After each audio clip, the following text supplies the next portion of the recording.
Hello, I am back. We did painting. Now I'm going to do some modeling. I'm looking, these are some Ultimate Fusion paint that my wonderful friend Catherine sent to me. It comes with a paper, and I'm looking for the paper. When I tell you my room is a mess, I'll tell you it's a mess. I know. Clean it, clean it. Okay. Well, I don't know where the paper is. So, I'm going to pick... She had it numbered what was what for modeling. What do I want to do for modeling? I want to do something different. I don't want to do that dark of a blue, though. I think I'm going to start maybe a pinkish. So I'm going to do this color for modeling.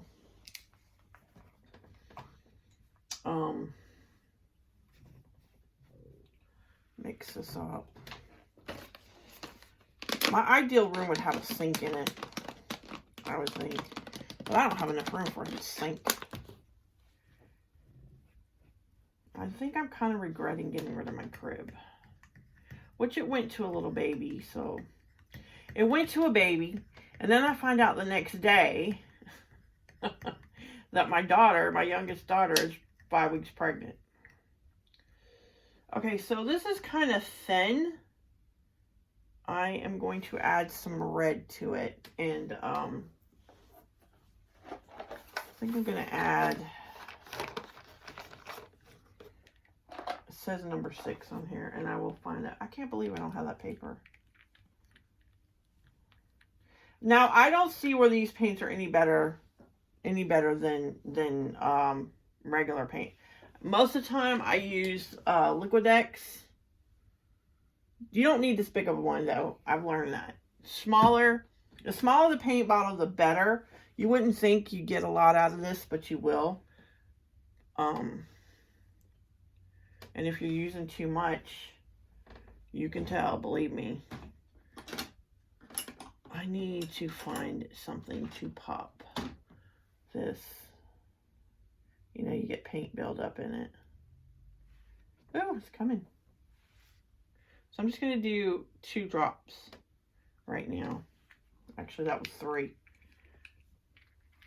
And then I'm going to...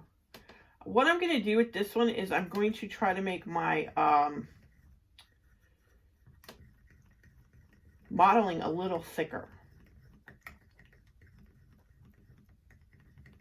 I'm going to do my modeling first and then do my creases. But that's not my crease color. Well, it's still see-through. So I always check mine like that. It's a little darker. So I think I'm going to use this one. I'm going to add, well, no, I don't have to this, do I? I was going to add some, well, I'm going to do it anyway. I've used this ever since. I've always put it in my paint. And nobody's ever griped me. I just put a little dots. Nobody's ever griped me that my paint's come off my baby, so that's good. So I'm just mixing it. And I sometimes go to the side and you can see through on the side. But the easiest way I find is you take a water bottle, paint it on there, and that right there is a little darker. Okay, so let's see. I want to do small. I have different sponges. I want to do small. Sometimes I do that sponge, but that's not small. I may have to make one. I think I will make one. So let me get a sponge. My husband got these from Walmart. And let me tell you, I like them. They're kind of dense, so they don't suck up all the paint. But they have little holes in them. I don't know if you can see it. So, because I like to tear the top off when I'm doing it. And when I'm painting. Okay, So I bet you my husband took my tweezers. Nope, they're right here. So all I'm going to do is pluck the sides, the corners off.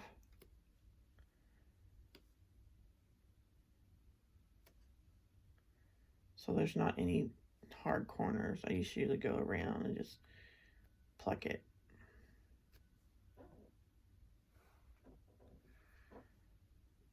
And then plug this.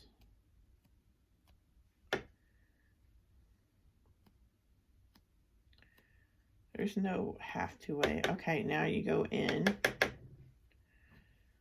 and pull.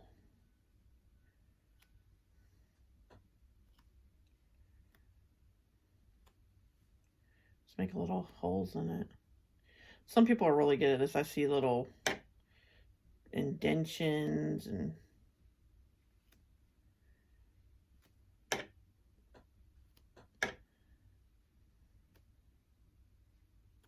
I try to get pretty deep on my holes. Okay. Just get I got a little paper everywhere, little sponge everywhere. Okay. So that's how that one came out. And put some paint on it and you can see. Now when you put your paint on it, just kind of brush across. This is a purplish pink. Just kind of get the top of it.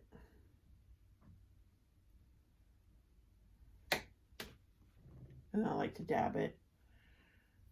See, to me, these don't suck the paint, so it's pretty good. Let's see. I always start back here. Still a little watery. And pounce really easy. First ones are always a little watery. I go back over them.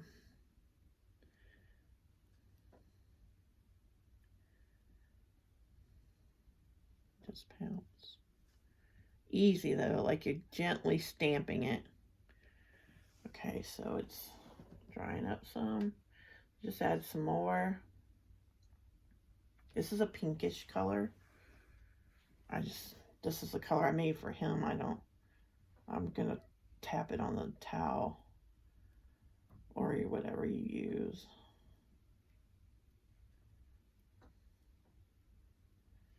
Sure you go over it. And kind of twist your sponge to make different patterns.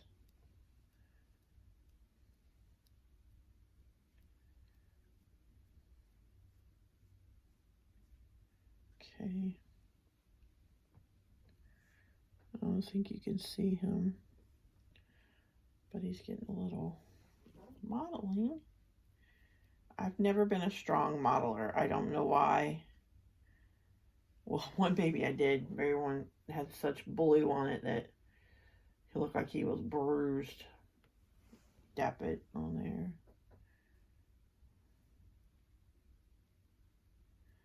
You see bubbles in it, like right here, just kind of go tap it a little.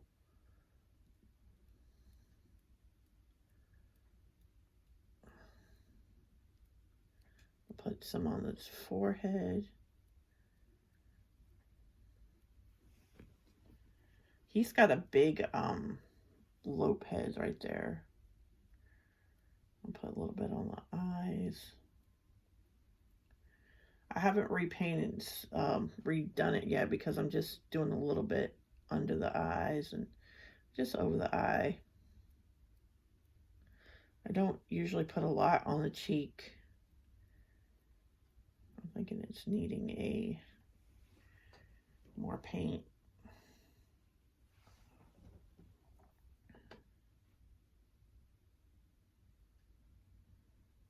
See, that's how it looks when you put the paint on it. I'll start back in the back again. I don't want a big old red spot on his face.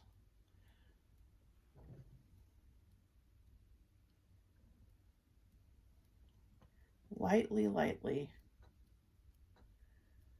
I like to get under the chin. his little chin and his neck. Let's do his ears.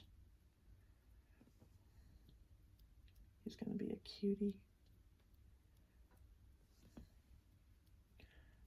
Okay. Oh, gotta get the top of his head.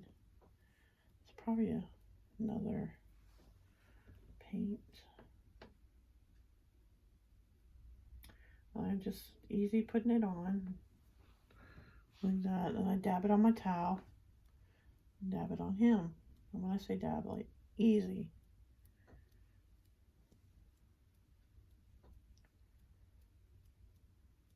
You can start to see where you might need a little bit more.